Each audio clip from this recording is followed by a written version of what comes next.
Good evening, ladies and gentlemen. If you could please take your seats. Thank you for joining us tonight. My name is Amila Golich, and I'm Assistant Director of Programs at the Chicago Council on Global Affairs. It is my pleasure to welcome you to tonight's discussion, which is part of our Food Fuel Finance Series. The Food Fuel Finance Series is generously sponsored by CME Group, and we at the Council thank them for their continued support. Thank you also to our many members in the audience today. Your support is critical to our work. If you're not yet a member, please consider joining. We have many levels for you to choose from. Please note that the Council is an independent and nonpartisan platform. The views expressed by the individuals we host are their own and do not represent institutional positions or views of the Council. Please silence your phones, but not your voices. This event is on the record. We are live streaming, and we welcome your social media engagement. Later, we will be taking audience questions through microphones around the room or online at chi.cnf.io. Finally, to say a few more words about the topic today and to welcome our speakers, I would like to introduce and welcome to the stage Mr. Derek Salmon. Derek Salmon is a Senior Managing Director and Global Head of Commodities and Options Products at CME Group. He is responsible for leading the development and execution of CME Group's global commodities portfolio, which includes the energy, metals, and agricultural business lines. He also serves on CME Group's management team. Ladies and gentlemen, please join me in welcoming Derek Salmon to the Council.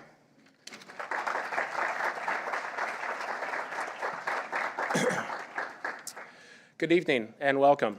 On behalf of the Chicago Council of Global Affairs and CME Group, I'd like to thank all of you for joining us for tonight's discussion with Secretary of Energy Ernest Moniz, who will be in conversation with Council Presidents Ivo Dalder.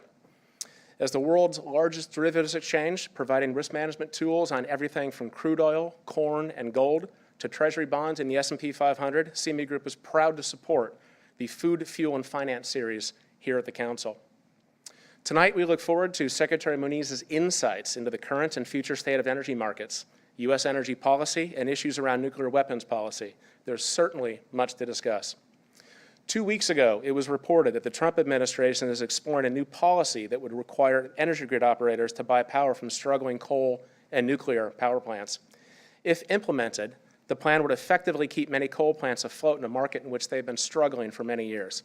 After all, in 2006, over 50% of electricity was generated from coal. In 2016, that's down to just 30%. These developments crystallize the broad changes underway in global energy markets in recent years, here and abroad, as countries increasingly turn to renewables like wind and solar in a move to combat climate change. But the picture's more complex. In the last decade, the U.S. also experienced a remarkable boom in domestic oil and natural gas production driven by the shale revolution. According to the International Energy Agency, the U.S. surpassed Saudi Arabia to become the second largest crude oil producer in the world. And in 2 years is expected to surpass Russia to take over that #1 spot. And also in 2017 marked the first year since 1957 that the U.S. was a net exporter of natural gas. With U.S.-produced WTI crude oil now having achieved benchmark status in the global oil markets, and with the global natural gas markets increasingly referencing U.S.-sourced Henry Hub natural gas as the central reference points for global natural gas markets, what could the future of U.S. energy markets look like? Will the United States be at the forefront of scientific and technological innovation in energy, as it has traditionally been? What's the state of funding for science and technology to drive further innovation? What kind of impact will these shifts have in global energy markets have on jobs? Where are these energy jobs now, and where will they be in the future? In addition to these issues, I hope that we can hear from the Secretary on the latest developments in the global security and nuclear weapons policy in light of the U.S. withdrawal from the nuclear Iran Accord, and actually most recently, today's summit between President Trump and North Korea's Kim Jong-un. But before I turn over to Secretary Moniz and Ivo Dalder, I'd like to offer just a few words of introduction for our speakers tonight. Ernest Moniz served as the 13th United States Secretary of Energy from May 2013 to January 2017. As Secretary, he advanced energy technology innovation, nuclear security and strategic stability, cutting-edge capabilities in the American scientific research community, and environmental stewardship. His many accomplishments include leading an international initiative that placed energy science and technology innovation at the center of a global response to climate change, and negotiating the historic Iran nuclear agreement alongside the Secretary of State. Prior to his appointment of Energy Secretary, Moniz was a professor at MIT since 1973. He headed the university's Department of Physics and the Bates Linear Accelerator Center, and was a founding director of the MIT Energy Initiative and director of the Laboratory for Energy and the Environment. Currently, Secretary Moniz is the Cecil and Ida Green Professor of Physics and Engineering Systems Emeritus and Special Advisor to the MIT President. He is also Chief Executive Officer of Energy Futures Initiative and co-chairman and CEO of the Nuclear Initiative Threat. This will be a fabulous conversation today. Secretary Moniz will be in conversation with Council President Ivo Dalder, who served as the U.S. Ambassador to NATO under President Obama and as Director for European Affairs on President Bill Clinton's National Security Council staff from 1995 to 1997. He is also the author and editor of 10 books, including his latest book, The Empty Throne: How America Abdicated Its Global Leadership, which will be published in the fall of 2018. Ladies and gentlemen, please join me in welcoming Ernest Moniz and Ivo Dalder.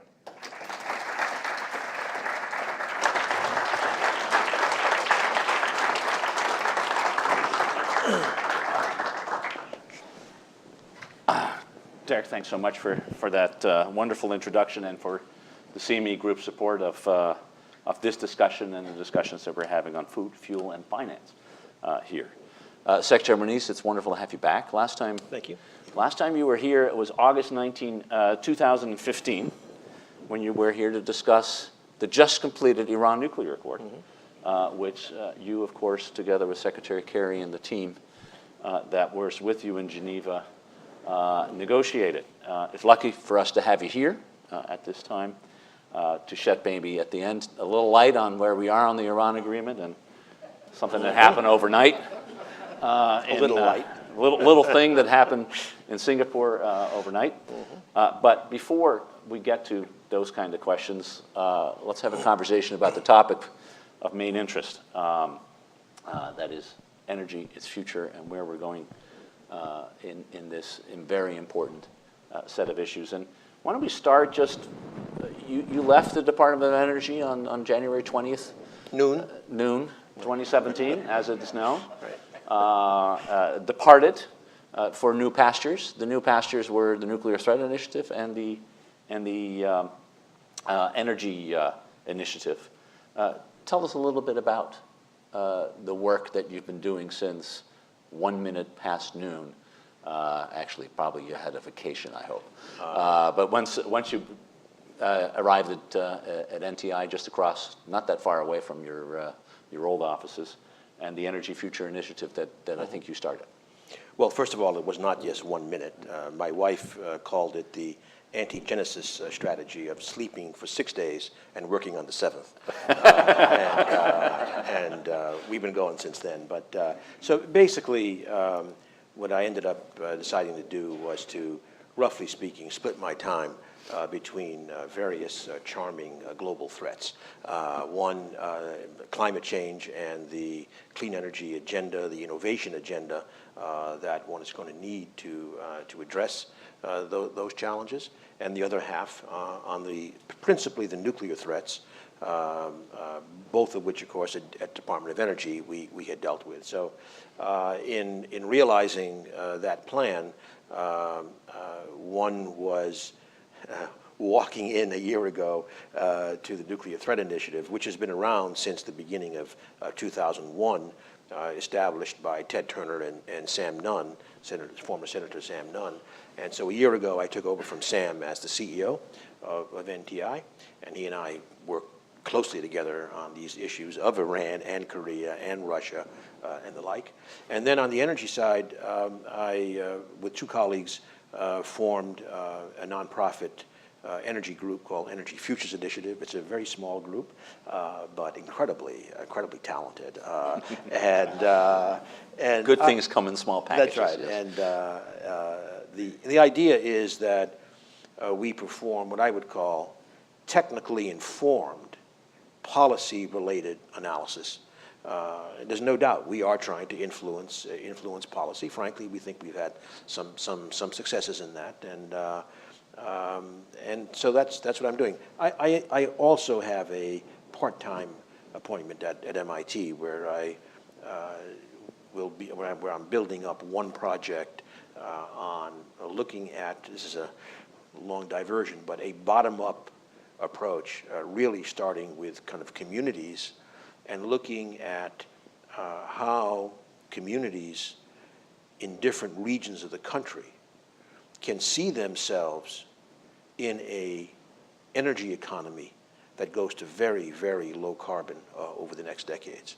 There are communities, workers are under all kinds of challenges, all kinds of stresses with new technology, and we all know the stories, AI and the like. But on top of that, I think that we have to prepare for a dramatic transformation of the energy system over a period of 30 years or so. And so this bottom-up look, I think, hopefully will give us a way of addressing real concerns, but at the same time, quite frankly, minimizing the political headwinds in terms of the transformation occurring. Terrific. I want to come back to the community-based thinking about this, because I think it's important that we bring in the communities. But let me start on the Energy Future Initiative and a report that the Institute has just released, the 2018 U.S. Energy and Employment Report, something that you started, as I understand it, at DOE, and that DOE produced in 2016.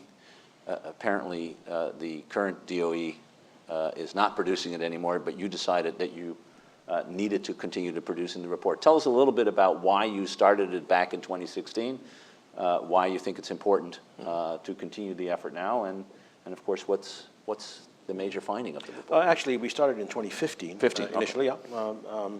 And published a second version really towards the very end of the administration. And we felt that, look, as the new team came in, I don't think there was any hostility in this. I think it just wasn't a focus area, and I thought that it would be important to continue this kind of longitudinal look at what's happening in the energy job situation in the United States. This is not to make policy conclusions. Others can use the data, which are available to everyone, as the basis of analysis. So it's a data report, what workers are working where. It also includes a state-by-state breakdown, which we think can be very important. I should say that we did this in collaboration with NASEO, which is the National Association of State Energy Offices. And that's, of course, one reason why a state-by-state breakdown is certainly there. So I think one point is, first of all, we look at 4 different areas: power and fuels and the like, and kind of infrastructure, transmission, distribution, storage. We look at energy efficiency, and we also look at the automotive sector. The first 3 we call kind of the energy, but the automotive sector is so connected to energy issues that we have that as well. And when you look at the first 3 categories, you're talking 6.5 million people. And one of the reasons why we had to do it is because the conventional Bureau of Labor Statistics categories does not define an energy job. And so when you look at, let's say, energy efficiency, if I recall correctly, we're talking 2.5 million jobs, I believe, that was. And a large fraction of that is what in the BLS statistics is called construction jobs. So really the focus on energy, we cannot say it's an impeccable algorithm, but at least it's an explained algorithm, and so we did that. To be honest, I really hope that the department does pick this up again. I'd rather be doing the analysis of the data than actually collecting all of this data. But anyway, it was a big effort, big service, and I think it's the foundation of having the data to look at what policymakers can and should do then to move forward. Anything surprising come out of the data this year? What was surprising, a little bit surprising, was, well, a couple things. Well, first let me say something that's not surprising, but is not very pleasant in reality, and that is that by the way, we sampled 30,000 businesses, entities, so this is, and organizations, et cetera. 70% reported difficulty or great difficulty in filling their jobs. You can all extrapolate from that as you want. I'm staying with the data.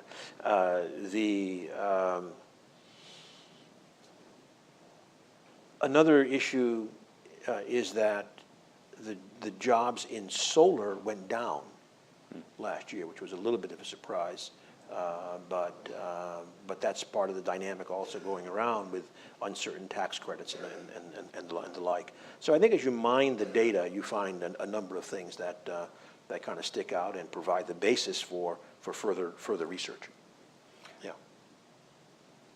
You said solar going down. Are renewables going down? No, renewables are going up. No, that's right. And things like electric vehicles, not surprisingly, going up substantially in the automotive sector. Tesla just fired 9% of their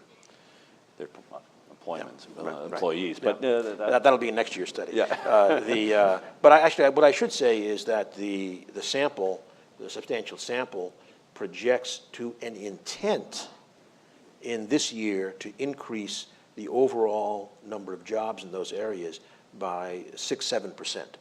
So it remains overall, I think, an intent for a growing number of positions, but that then runs headlong into that 70% number in terms of difficulty in finding the right people, finding the qualified people.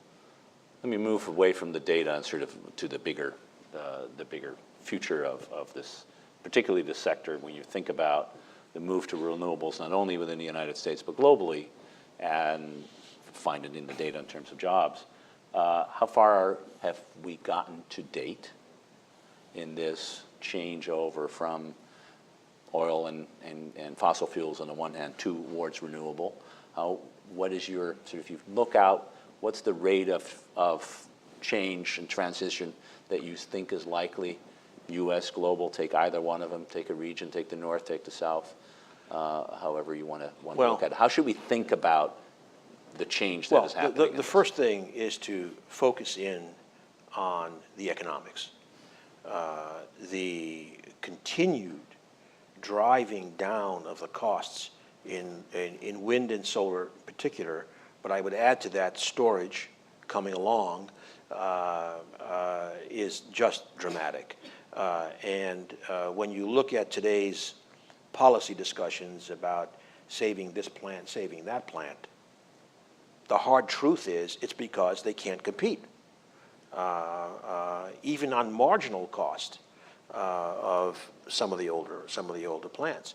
I mean, we are talking about okay. If we take solar, take photovoltaics, and admittedly there are probably some market distortions in here right now with Chinese supply and the like, but nevertheless, as a fact, the Holy Grail spoken some years back, goals set by Department of Energy, where we're going to go, et cetera, were that the Holy Grail was photovoltaics, let's say for a utility scale plant, would cost $1 per watt, roughly 50 cents for the solar panel and 50 cents for the balance of plant.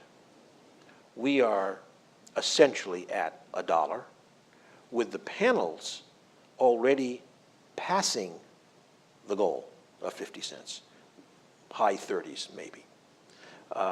And so this is incredible. And so now what you're seeing is literally a few cents per kilowatt hour, even if you remove the subsidies. So now it's not a complete free ride, because of course solar and wind in particular are intermittent. That's where storage comes in as an important part of the equation. But growing rapidly, storage coming down. You're seeing many states now put in storage requirements, et cetera. And I believe this is coming, as all of the other stuff, faster than most people realize. And we will be seeing storage for the grid, both centrally and distributed, in terms of distributed energy resources.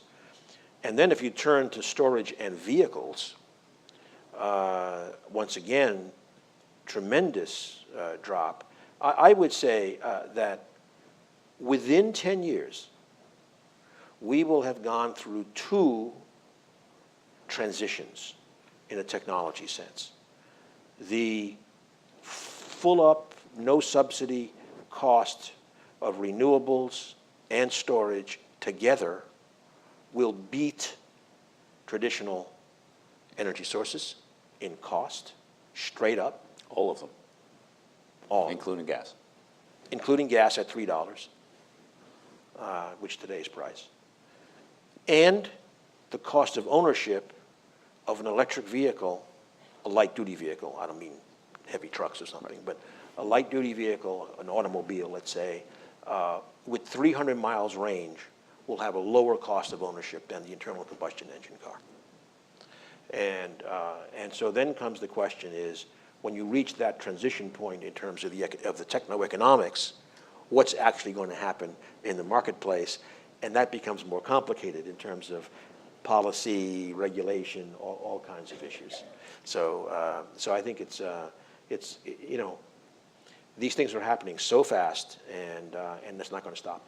So if you look at the technology just as the driver, as you have explained it, put into politics in the following sense: who is going to get there first? Is this all being driven primarily here? Are other countries, particularly China I'm thinking about, but are there others who are driving this train as fast as we are in the technology innovation sense? And is there going to be a market competition that's positive or negative as you think about the politics coming in from Well, this? you know, I still think that the United States holds its own in terms of the fundamental innovation in the science and technology, but also the innovation system is more than just the science and technology. It's the financing structures and how you bring all this together to eventually get something to market. However, China in particular is going gangbusters, certainly in terms of deployment of, you know, they're way out in front in terms of deploying renewables, nuclear power. The first AP-1000 U.S. designed reactor just came online in China, not in the United States, for example. But we should not fall asleep and think that somehow the old ideas that what China does is small, value added, you know, and deploy. They are investing incredibly in what I would call the platform technologies like, you know, IT and AI, 3D printing, very, very large scale computation, all of those tremendous investments. And in the energy sphere, as in so many others, I think a lot of the progress is going to come in the energy space integrating with those platform technologies. And again, China is very formidable in this. Enormous educational programs, recruiting native-born but Chinese who were educated working elsewhere, bringing them back with tremendously attractive packages, you know, the most modern labs, et cetera. So China is all in on this. And I might just note that, we're skipping around here a little bit, but if you think in terms of not only meeting the low carbon imperatives, and I believe they are imperatives, and we will get there. When is the question? The International Energy Agency in Paris projects, and they're not unique in this, they project about a $60 trillion clean energy market globally by up to 2040. That's another aspect where, again, if we don't sustain our innovation edge, and I hope it is a question of sustaining it, that we also going to miss out on an incredibly robust market. Before we get to that piece, one other part of the transition is, both in your time in office and let's say in the last 10 years, the other big transformation is in the production of oil and gas through fracking, and an extraordinary explosion in the shale sector. Choose your words more carefully. An extraordinary expansion. Without explosive power. In that part of the energy sector, particularly in the United States, with the potential of it to exist in large parts of the rest of the world. How should we think about, in some ways, the fossil fuel revolution that we've had in the oil and gas sector here in the U.S., which has given us a tremendous advantage geoeconomically and in some ways, and yet there is at the same time this transformation on the renewables, which is putting pressure on us. Is this going to be a blip in history because we're sort of bypassing it, or is it a part of every evolution that we will see in a whole variety of countries? Come back later to what does that do for getting to zero carbon as a part. But it's been a major part of our development in the last 10 years, of which of course you were centrally involved. In 2008, at MIT, a group of us started what became a fairly influential study called The Future of Natural Gas. As we started, we had in there the idea of shale gas was going to take off. But when we started, we asked the question, is natural gas going to be part of the solution with regard to global warming, or is it going to be part of the problem? And we concluded that the answer was yes. And one reason for that is that you have to look temporally. So what we saw, and I think this is the way it's playing out. In fact, you mentioned the numbers, that gas would, for quite some time in the United States, have as a principal role in the energy sector displacement of coal, and therefore going to lower carbon. But then, as zero carbon technologies come in, as you're trying to drive, so therefore the answer was yes. But then the answer becomes no in the longer term as one is looking for deep decarbonization. And the zero carbon options are coming in. So this is the classic definition of the bridge. And I believe this has now become, in my view, unnecessarily controversial, that the reality is natural gas is in fact a bridge to a low carbon future. Natural gas and even coal may still be part of that future if things like carbon capture and sequestration become large-scale options. But if they don't, then even natural gas will be too carbon intensive in terms of direct use. But I think it's, I can go back to your question on shale, oil and gas, but if I may, I'd rather say something else right now. Take this where, if I really want an answer, I'll put it. So if you think in terms of going towards a deeply decarbonized economy, let's say in the mid-century time frame, it's very important to think about different sectors of the economy. And this is often lost. Because when people talk about going to low carbon, they are often implicitly talking only about electricity. Electricity is not the only sector in the economy that is emitting carbon in the energy economy. And there's a separate issue yet with land use that we could also come to. But so if you look at it, energy efficiency, if you like, demand side management is clearly important across the board.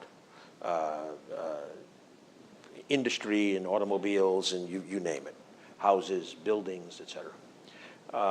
And so energy efficiency if we're going to succeed, it's a given that we have succeeded on the energy efficiency side. Then the electricity sector is the lead horse for decarbonization. We have more options, and it's relatively cheap compared to other sectors to take a ton of carbon out of the system.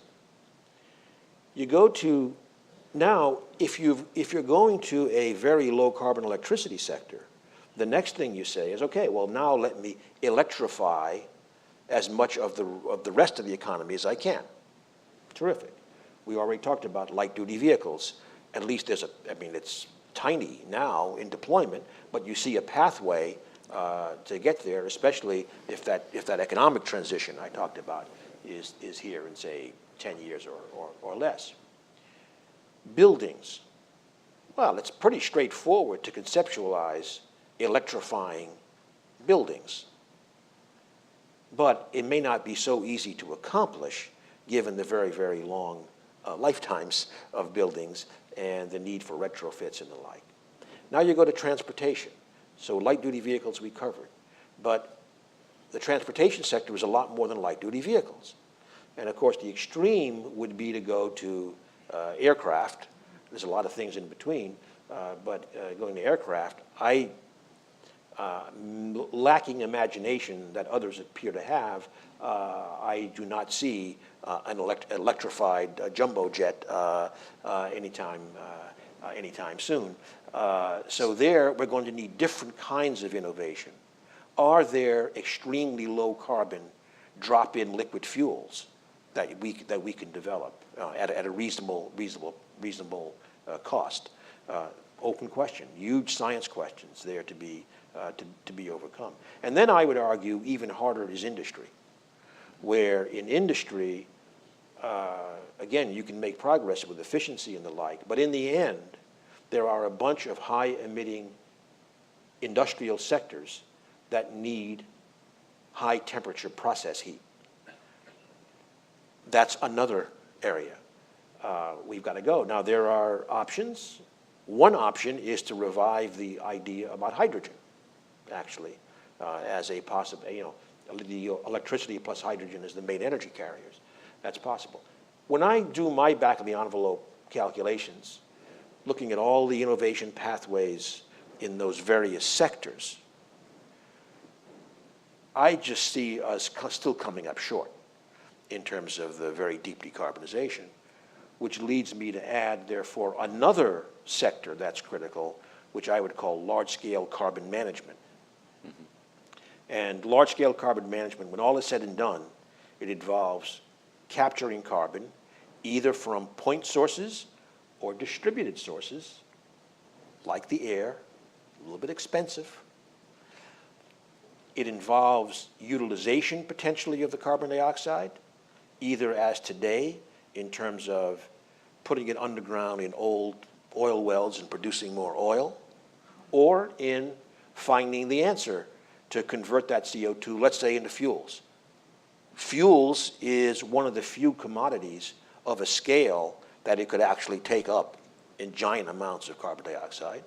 And then there is sequestration or storage of the CO2, which could be either deep underground or it could be enhanced biosphere take-up of carbon dioxide. So there's a 2 by 2 by 2 set of options there that I believe we will have to find contributions in that space at the billions of tons of CO2 level.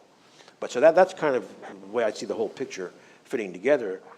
And by the way, as I already talked about gas and coal displacement being a road to lower carbon dioxide, at least for a while, if that statement proved to be correct, that hydrogen might play a big role, once again, natural gas would be the transition fuel, because that's the way we produce hydrogen today the most cheaply, until we can get to zero carbon hydrogen production in the longer term. So I think that's kind of the innovation pathway that I see, but we've got to think across all these sectors and not just focus on electricity. So one of the guiding lights. Sorry, that was a long question. No, because it gets us to the innovative pieces. One of the guiding pieces internationally and politically to force this thinking and this transformation has been the Paris Climate Agreement, which set the standard that people then would have to meet. You were intimately involved in its negotiation and conclusion. The president has announced that the United States will withdraw from the treaty, although the withdrawal will only occur until it is days after the next election. Next presidential election. Just because it takes 4 years to actually start and complete that withdrawal. What's the impact of that decision on the innovative timeline that you've laid out, if any? But by the way, I just want to amplify on the question of the negotiation. I mean, the negotiation itself was in the Department of State. What we did at Department of Energy was in parallel negotiate the innovation component that was also announced at the Paris meeting to kind of look for solutions. Right. Yeah. It's all good to set goals, but if they're unrealistic, then yeah. So let's get the tools in place to actually get there. So the president's announcement last June 1st. Obviously, I don't support the pathway to withdrawal. And we'll see what happens in the next couple of years. But first of all, there are certainly reasons that one could put forward why the impact on the ground is not so profound. Within days of the president's announcement, myriad mayors, nearly half the governors, and probably of most significance, I think something like 1,700 business leaders came out and said, we're staying the course. And I think in all these cases, but let's take the business leaders, they are making business plans that don't extend 2 years or 3 years. That, especially in the energy business, you're talking about enormous capital allocations with multi-decadal horizons. And they see what we see, and that is there's no going back. We are going to a low-carbon economy. How fast, exactly the scope, et cetera, that will remain to be seen, but we are going to a low-carbon economy. A second element of this line of argument is that the administration has also proposed to the Congress enormous cuts in the energy R&D budgets, energy innovation budgets, which is exactly the opposite of that innovation initiative that we also had in Paris, which called for doubling energy R&D over a 5-year ramping period. However, the budgets went to Congress and into the congressional waste bins. And Congress came back, and if you look at the markups of this year in the House and the Senate, and you take the 2 years, fiscal years 18 and 19, there will be something like a 20% increase in the energy R&D budgets of the federal government. So it looks nothing like the administration proposal. It's just the opposite. So therefore, that's why I say you can make the argument that the announcement is not materially changing a lot of things on the ground. On the other hand, you can't be totally Pollyannish because it obviously puts a exclamation point on the fact that there will not be American leadership in this domain over these next years. What spillover effects that has remains to be seen. So far, it looks as though it has had the same effect as it had on those 1,700 business leaders. Other countries saying, well, maybe we better double down a little bit if the United States is going to weaken. So I think it's unfortunate, but the impact will not be nearly as great, I think, as one might think. Before I open it up, and I'm going to open it up to the audience, Iran. Have to ask. You spend countless days, hours, sleepless nights negotiating the deal. Mm-hmm. The This is true. I know it to be true. It took a lot of effort. It took more than a handshake in order to get it done. The president has announced that the United States is withdrawing from or in fact has withdrawn from the agreement. The secondary sanctions that have been promised are forcing European businesses in particular to draw down their investments in Iran. Where do you see this agreement going? Well, first of all, let me say that U.S. withdrawal from this agreement cannot be sugarcoated in terms of potentially major consequences, as we discussed with the Paris Agreement. I mean, there's no doubt. I think it was a major strategic error, and we will see how bad the consequences are over time. But I also want to stress, I'll come back to the question, but I do want to stress that obviously in 2015, the agreement excited some controversy. And obviously in the Congress, there was an almost complete partisan split. But what I want to emphasize is continuing the agreement now that it is in place and being complied with is an entirely different affair. And many who might surprise you have said that. First of all, in the Congress, I am convinced that the majority of Republicans in the Congress also support staying in the deal. Of course, senior members of the administration did as well, without success. But also Ehud Barak, as hawkish as one can be on Iran, strongly opposed to the deal in 2015. He came out very strong in saying, "Hey, wait a minute, this is crazy to withdraw." So it's there's a very small chorus, but a couple of very loud voices who were pushing for the end of the deal that is being complied with. And we can go back and talk about the deal and what it is and what it is not. But in terms of going forward, I think the key issue, I mean, look, in my view, it does not look good. Let's make that clear. But I think a key issue economically, if one looks at the realities of foreign direct investment in Iran up to date, the Iranians would tell you that they are extremely disappointed in that. It has not been, a gusher of foreign investment, and we could go into why. I mean, it's a zero surprise to me that that's the case. I mean, that's what I fully expected.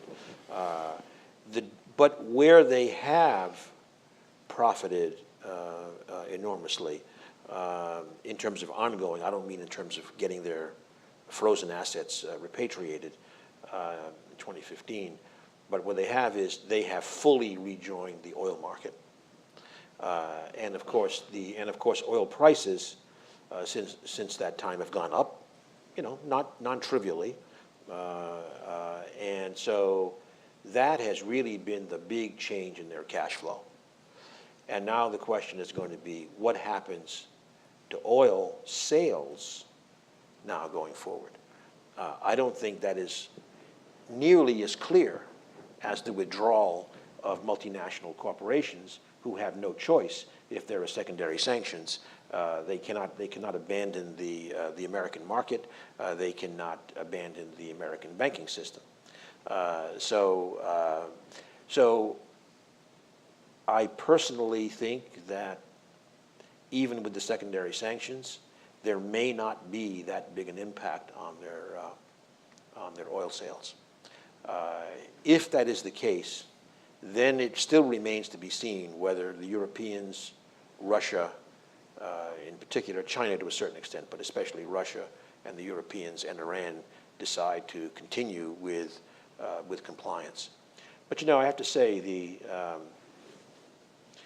okay, I will say something about the deal. I probably said this in 2015, but I'll say it again. That the deal should be understood to have two major components. There's 150 some pages. I'll give you the short version.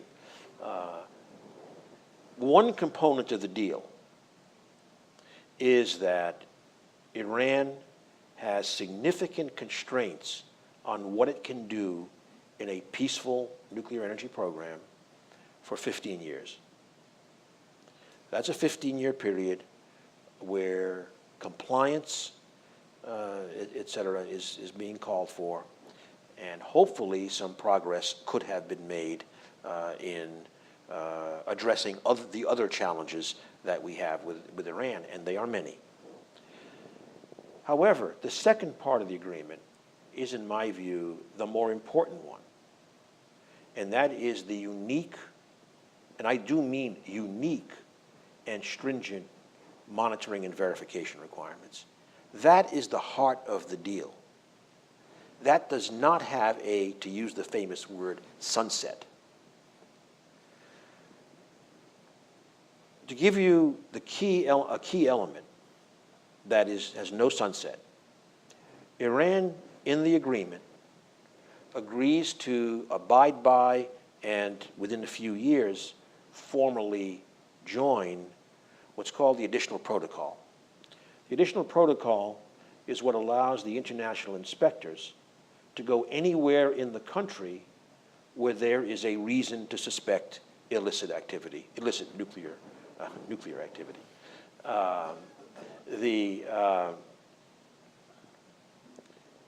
That is critical, because without the additional protocol, it's often not realized, and this is relevant to the Korea situation. The inspectors only have access to the facilities declared by the country.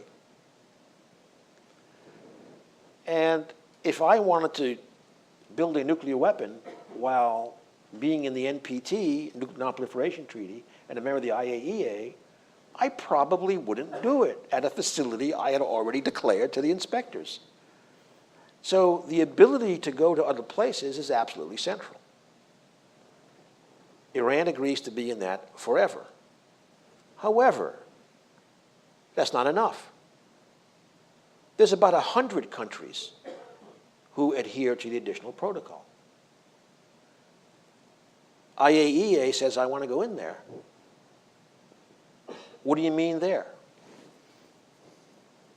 What do you mean this? What do you mean that? Iran uniquely has a time window, no more than 24 days. There's a three-step process that adds up to no more than 24 days. They must provide access. That is completely unique and no sunset. We blow up the deal we've already removed. If the deal blows up, do you think we'll ever get that back? And think of the consequences of losing any confidence and transparency in knowing what's going on outside of declared facilities. Given the level of mistrust, that is not a pretty picture to follow that logically to its end. So that is what, in my view, bluntly, we recklessly gave up when we had that situation under control and we desperately needed to address Iran's other regional behaviors with the confidence of no nuclear weapons program. Let's open it up for questions to the floor. Just if you raise your hand, I will recognize you and we'll get you a microphone, and then please, so we'll start over here. Please, if you can make your question a question. Oh, gee, it really disappoints me. No, I got it. Lockheed Martin just filed a patent about a couple of months ago on their Skunk Works model for a new kind of approach towards nuclear fusion. I wanted to see if you could give us some guide as to how you feel about that. It seems like there's increased activity in the U.S. and in China on the topic. Do you think we're always going to be 30 years away from it? Well, I can't answer on Lockheed specifically, okay, but what is true is that there is a completely new era of nuclear innovation in both fission and fusion. I think the organization Third Way identified, I think it was something like 45 companies looking at different versions of new nuclear fission or fusion technology. The majority in fission, but some in fusion. You have Lockheed Martin, At MIT, the fusion laboratory has come up with some new concept. They've formed a company. These are compact. These would be much more compact, very high field tokamak designs. And there's also a company, and I have to now say truth in advertising, I'm on the board of it, called Trialpha Energy, or TAE now. I mentioned it, I'm not doing fundraising here, but what's interesting there is it's the only one that I know of that is not a deuterium-tritium fusion. Deuterium-tritium has been the obvious choice. Again, a slight technical remark because of it has the lowest Coulomb barrier that you can have. But proton boron 11 goes to 3 alpha particles, no neutron, and it's got some very, very interesting characteristics. So anyway, look, I don't know if it's either going to be 15 years or a lot longer. But what's interesting is I think there's a level of innovation that we haven't seen before. Also, I'll say that what is interesting, of course, is that with this innovation is always coming some new technologies, and some of those technologies are spinning out. The MIT machine would have unparalleled magnets, for example, which might have lots of applications. The TAE that I just mentioned has already formed a spin-off company using some of the neutron acceleration for boron capture treatment of cancer. So, so I don't know, you never know what's going to happen, but all I'm saying is it's a new ferment, new technologies being formed, spin-outs coming, and I think that will be true in the fission as well. Right here on the far side. Thank you. Thank you very much for coming tonight. Great conversation. So broad geopolitical question. Energy is often used to influence foreign policy, economic power, Russia with pipelines, the Middle East with oil. China is now venturing into Africa and South America where they can literally flip the switch. With the withdrawal of the U.S. on all kinds of issues, especially on energy, who else is out there that kind of looks at these things and is thinking about them for the future? Well, first of all, I'd say in oil, I mean, we really have a global market, and apart from major disruptions, the oil is pretty fungible in the end. There's been, for example, a misconception in the public for a long time that somehow we are dependent on Middle Eastern oil, when it's actually Canada is by far our biggest source. Of course, well, I won't go into Canada now and the G7, so I think my statement there is, and I think this is what you were kind of implying a little bit. We will go to no net imports of oil and oil products in the next decade, maybe. It is a fake to think that we have therefore resolved our security problems.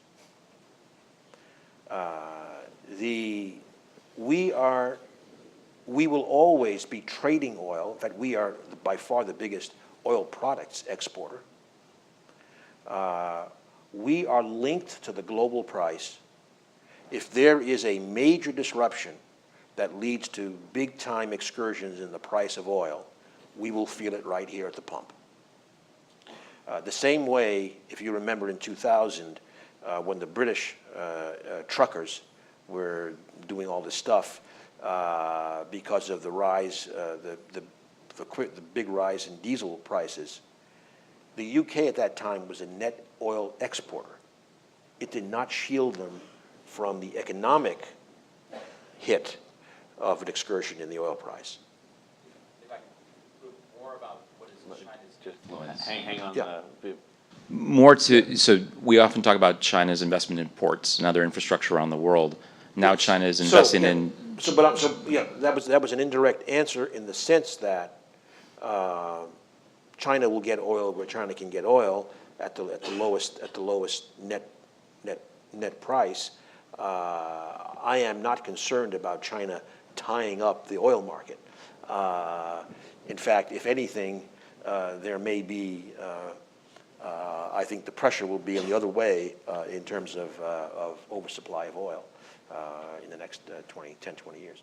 On the gas side, there is a profound shift in the gas markets by the greatly increased LNG market. And the United States is beginning, it's not like we're a giant player yet, but by 2020, 2021, we will be exporting quite a lot of natural gas, as will be others. And that has already changed the market dramatically. Much more of a market dynamic in natural gas. That has led to, and this is relevant to China, that has led to a compression, not elimination, but compression of the price differences of gas in the major markets in the world. And that then goes to gas pipelines in Russia, what price they can get, et cetera, et cetera. That's a big shift. China is going to be a giant importer of gas, and that's so we'll see where that goes. But China, in terms of ports and the like, that's a whole different story. If you're talking about Belt and Road, is that what you mean, the Belt and Road initiative? With the generation and distribution in countries that they're building on energy. You mean that they become the distributors? They are, part of their Belt and Road is now, Yeah. instead of building ports, is building power generation and distribution. Yeah, power generation. Yeah. Well, yeah, it's happening, and I think it deserves being watched. But it really helps when you got a few $1 trillion of reserves. And look, to be blunt, they have obviously got a geostrategic view of this economic development and rebuilding the Silk Road and and frankly, here the president puts forward a $1.5 trillion infrastructure package and says the federal government maybe can find 10% of it. So it goes back to that earlier question about China and technology. We really need to pay attention to this. Yeah. The lady over there in the middle. Thanks. This might be a premature question to May I ask. ask you to stand, please? Oh, sure, So yeah. I can see you. That's it. What do you think will be the effect of Venezuela leaving the OPEC? Mostly, like, the country's pretty much as low as it can be, but also in the region, is there any impact of being the production to oil price, etc., have been the biggest reserve of heavy oil? Venezuela leaving the OPEC. The impact of Venezuela, both leaving OPEC and frankly not being able to produce as much as it used to on oil prices. I think it's being made up. Bluntly, I think Venezuela is the one that regrettably is losing in this. U.S. production is at 10.8 million barrels a day. It's, I think, the highest ever in the history of the country. But there continues to be a lot of exploration. So I don't think the oil market is going to be starved by the absence of Venezuelan oil. Unfortunately, the Venezuelan economy will be starved by the decreasing production and exports. Unfortunately, we've come not to the end of people wanting to ask questions, but the time for you to answer them. Oh. So please join me in right. thanking Secretary Moniz for All right. comments. All right. For those who want to stick around, the bar is open. Oh, I see. All right. Thank you.